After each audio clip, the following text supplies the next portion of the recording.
დღეს გიზიარებთ აჯიკის რეცეპტს, რომელიც სასწაულად გემრიელია, არომატულია და ასევე აქვს საიდუმლო ინგრედიენტი, რომელსაც გაგივხელთ ვიდეოში.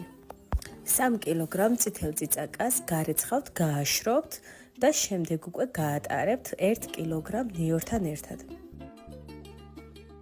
მეგულები გამოვაცალე, რადგან ძალიან მწარე არ მსურდა.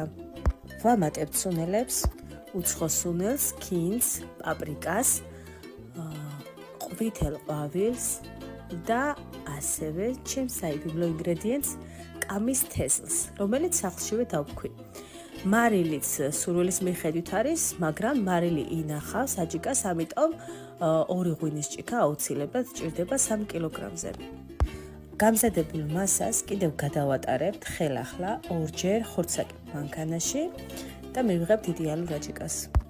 თუ ნაკლები მარილით გსურთ დამზადება, შეგიძლიათ მოათავსოთ მაცივარში და გამოიყენოთ ნებისმიერ დროს, ან გაუკეთოთ ასპირინი და შეინახოთ მთელი ზამთარი.